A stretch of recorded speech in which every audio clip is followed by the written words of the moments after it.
right, so I'm going to start out by asking a question. Like I just said, I need you guys involved. So who's ever had their tonsils out? Anybody? Okay, what did your mom do the night before you had your tonsils out? Did she do anything special for you? Anybody? What did she do? A lot of ice cream?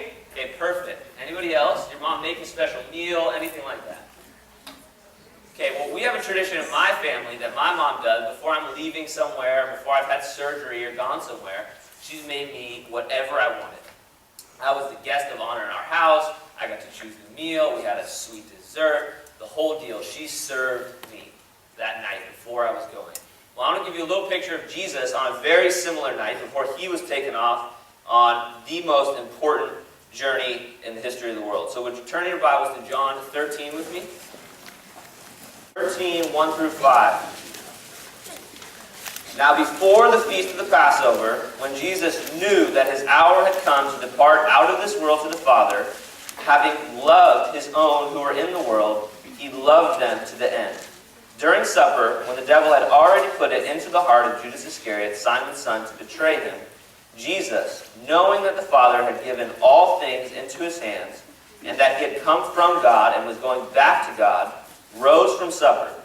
He laid aside his outer garments, and taking a towel, tied it around his waist. Then he poured water into a basin and began to wash the disciples' feet. This is a very different picture than before I'm leaving and my mom cooks me a sweet meal. Jesus is getting ready to die for his disciples. He's getting ready to commit the ultimate act of service, to take the ultimate journey in the history of the world. And what does he do as his last act on earth? He serves. He washes his disciples' feet. These feet were the most dirty, nasty feet you guys could ever imagine. Way worse than after a basketball game or after one of your workouts. Okay, these feet have been walking through sand, have been walking through dirt. And Jesus, in his last moment, in his last meal, he served. He decided to serve.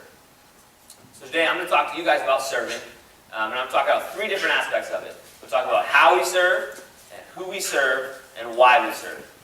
And I was stoked about Mr. Slatik's introduction. It was perfect. It perfectly led into this. Slatik. Mr. Slatik. He goes to Notre Dame.